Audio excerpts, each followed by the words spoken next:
Hi, dental lords and ladies. Welcome back to the channel. I'm Natalie, and today we're going to talk about flossing. So this is me Flossing 101. Why do we do it? How do we do it? What are the different types of floss? Why are there different types of floss? And of course, why flossing feels like this when you do it with string. Let's get going. Crap. So why do we floss? I mean, surely my toothbrush is good enough, right? I mean, I've got all these teeth and I've got a big toothbrush and I'm brushing every day, twice a day, like I'm supposed to. Well, can you see how the toothbrush bristles really don't get in between the teeth? Like maybe if you got really, but you know, they're not getting really where they need to be. You know, and you can't actually do that in real life. So they don't get anywhere between the teeth. So when we brush, we think about the front of the teeth, the back of the teeth, and most people will brush the top too, which is great. The chewing surface definitely needs to be brushed, but we end up forgetting about the sides of the teeth, and the bristles typically will not reach the sides of the teeth, especially on a manual toothbrush, but even with the really good electrics like the Burst and the Sonicare. The Burst has an interdental cut on the bristles, so it does get better in between, and the Sonicare creates such a large cavitation with the saliva that it actually pushes saliva and liquid through in between, so it does wash out some of the big stuff. But even those are not getting the middle of the tooth. So when you think of a tooth, we always, like I said, we think kind of front and back, but you've got these side surfaces too. And you can see them, like if you're actually missing teeth in your mouth, you will see that this is a really wide angle on these teeth. So you've got your, let's see, front of the tooth here, then we got a wide side, and we got the back, and we got another wide side. So if you're brushing, or even with our dental instruments when we're in there, it's really hard to actually reach those areas. So that's why we floss, is so we can get something mechanically in between the teeth to scrape off those sides that we wouldn't normally be able to reach. Okay, so then there are different types of floss. We have the pre-strung floss, which is very popular among people that don't like to stick their fingers in their mouths and look like little picks. And I didn't have any. I thought I had some in the basement. I don't have any. But, you know, they look like this. They've got the string on there, and you know, you just and you go around. And a lot of people really like those. And if you're not going to do it right, and that's the only way I can get you to floss, I'm very happy with that. And I've told my patients that, you know what, if that's what you're willing to do, get in there and do it. That's awesome. However, I prefer a string floss, so just your basic string floss. And the reason for that is because with the tooth, there's so much surface area that if you have something that's pre-strung, I'll show you this, is you don't, like a lot of people when they floss, they just go down between, there you go, they just go down between the teeth and then right back up, okay? And the problem with that is you're not hitting the surface area of the tooth. So ideally you want to go around the tooth in a C shape on both sides to get as much of that surface area as you can. You think about it like your fist. So if you have a pre-strung floss, you're getting a little bit of the surface area. If you're using your fingers, you can wrap that tooth and you can pull off a whole lot more bacteria from your teeth. Now, when flossing, a lot of people like to floss with their index fingers. Wrong. And the reason it's wrong is because you can't manipulate. Like, it really feels like you're using one of these. It's super hard to get in there, and especially with like back teeth to floss those. So what we recommend is that you actually use your middle fingers. Okay, that way you have your thumbs and your index fingers to manipulate that floss with, and it makes it a whole lot easier to get in there. Now this is not long enough, so what you'd want is about 18 inches of floss, but you wrap around your middle fingers a couple of times, which I will show you in another video. And then you're gonna go in, and you can see how I can get one finger inside the mouth, and my thumb on the outside. And you're gonna go underneath, I think. So the pink areas between your teeth are called your gingiva, and those are your papilla. And the papilla is not attached to the tooth. A lot of people, they floss once they get through the contact, unless they hear the snap, and they pull it right back out. But they're not getting where you get your cavities, which is underneath the gums. So if you go underneath your gums,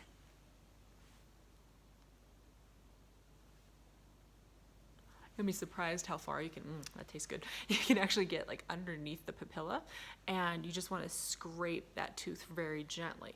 Now, if you have super tight teeth, like I have one tooth back here that's really, really tight, what you do is you want to do kind of a back and forth just until you get through that contact where it goes pop, and then you do your slide again, and then you pop it out. You never want to continue to saw down through your teeth or your gums, because I've seen people do that. It looks like they took a zipper and they just unzipped their gums. And it'll just have this line, and then the gums just flay out like this, and you can see the bone underneath and the roots, and it's not good. Don't do it. So if it's tight, a little bit of sawing just to get in there initially, and then up and down to scrape. Okay, nice and gentle. So here now is a really nice demonstration of flossing that I was able to do at a dental office. All right, so you're going to start with your 18 inches of floss and wrap around your middle fingers. So we're just going to wrap it. Dun, dun. And this does take a little bit of practice.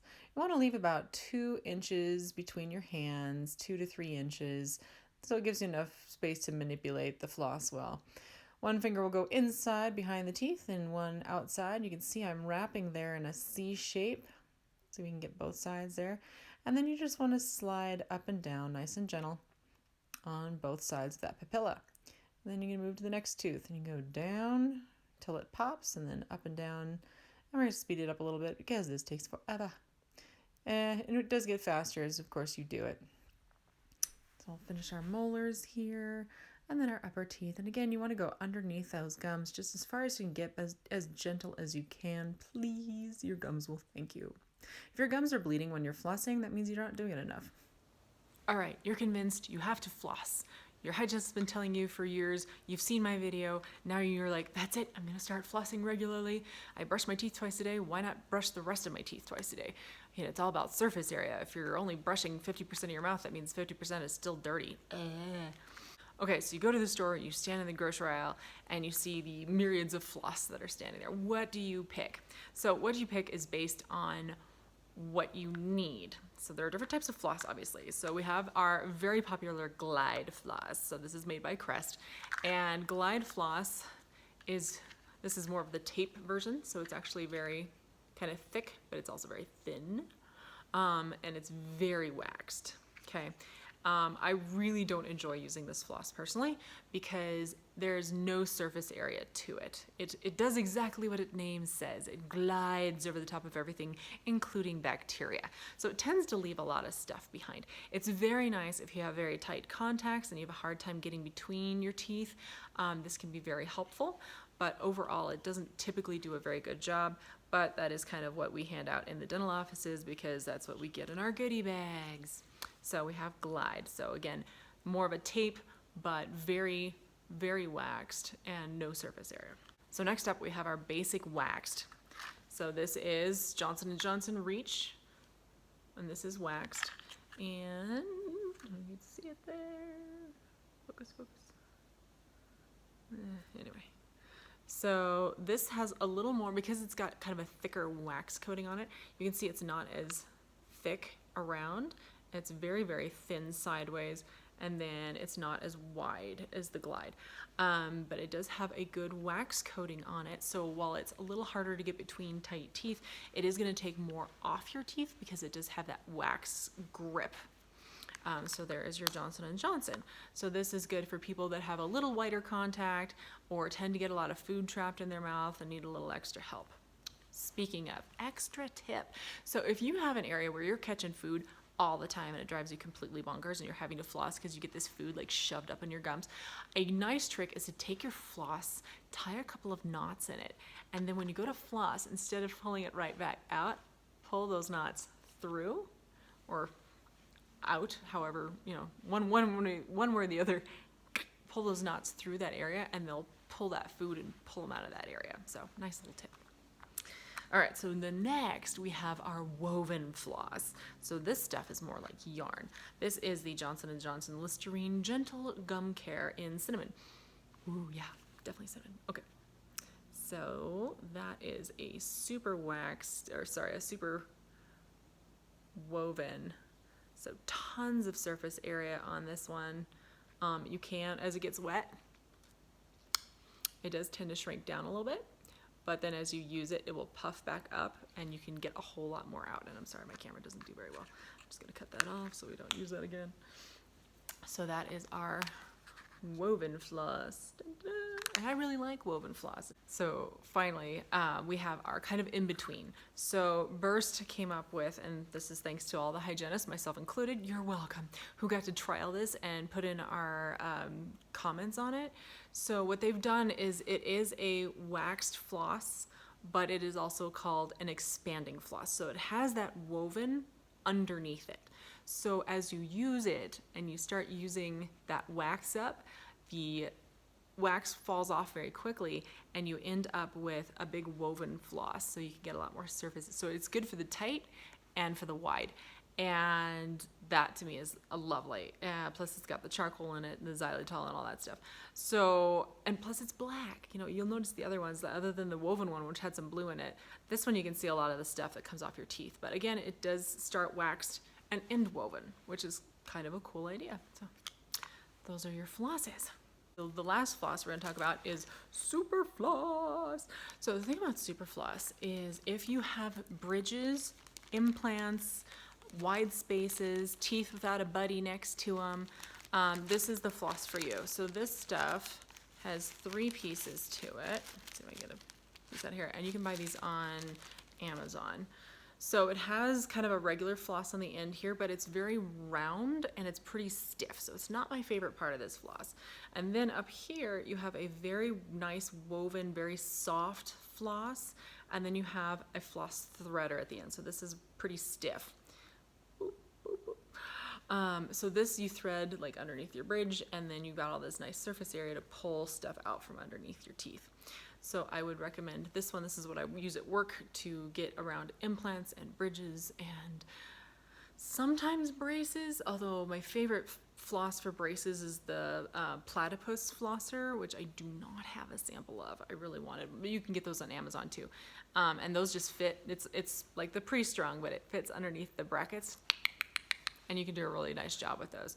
And it makes it so much faster than like threading it through each area. So that's what I like, but super floss is fabulous stuff. Again, I usually ignore this side. I just kind of use it to wrap my fingers, and then you can use this side, and then you just kind of go underneath the bridges and around the implants and stuff. Again, with implants, make sure that you're wrapping like all the way around that implant and kind of almost doing like a, I don't know if you can see that, so more like that, where you've got it wrapped in 2 different directions and you can kind of pull back and forth like a saw to clean that out underneath that, because that implant is just a little titanium screw and it needs a little extra love. And we're gonna have to move because the sun is chasing me. Take that, sun, we're gonna stand up.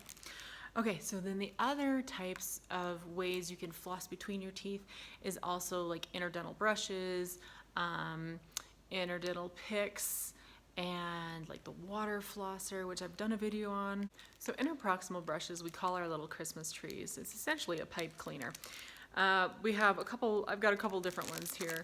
This one comes like this. It's got just the tiniest little brush on the end, so that's for a super like narrow area. We have our gum picks. I really like these. They look like that. So nice and easy to slide in between molars, in between your teeth. If you have super tight teeth like me, these are not going to work on most of them, but I can get these in like my molar area. But if you're, got a little gum recession or something where you're starting to lose areas, or you just have gums that are not super tight or teeth that are not super tight together, then these work great. And you can see they got the little bristles on them. So it's a toothpick, but it's rubber tip, so it's not going to damage your teeth over time, whereas like an actual wood toothpick will over time remove enamel and cause a notch in your tooth. And I have seen x-rays where somebody who used their their whole life, they end up with little notches on each side of their tooth. Okay, and then we have this one, which is a little bigger, and then the end of it you can see. And that is that removable? No, this one's not. Some of these actually have removable ends on them, so you can pull it out. Other options for interproximal cleaning are like a perio aid, which I don't have, but I can insert a picture of.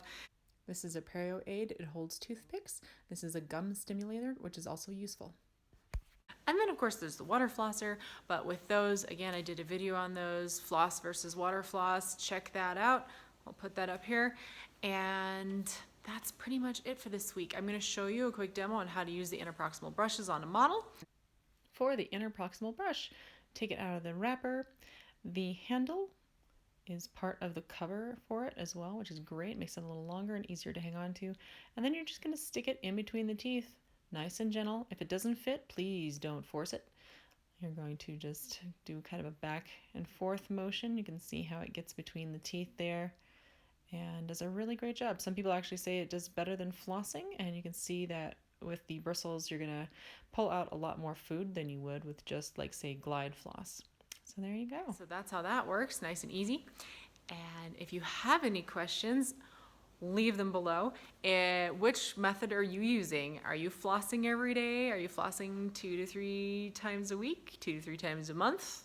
Did your hygienist do it last? I had somebody, there's a joke about that, but I did have somebody come in, they must have seen it. And I was like, when's the last time you flossed? They were like, don't you remember you were there? I'm like, oh, 6 months, you gotta be kidding me. All right, well, anyway, have a great rest of your week. We're almost to Christmas. Merry Christmas. And like and subscribe. I'll see you guys next time. Take care. Okay, everybody, so sometimes flossing feels a lot like this. Don't break it. What's the matter? Big guy? Can't get out? It's stuck. I know. So how do you get out of it?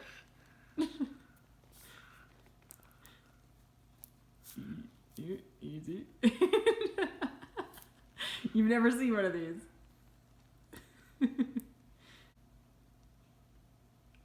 Yes? No? Any ideas? It's coming off. Easy. Just don't break it.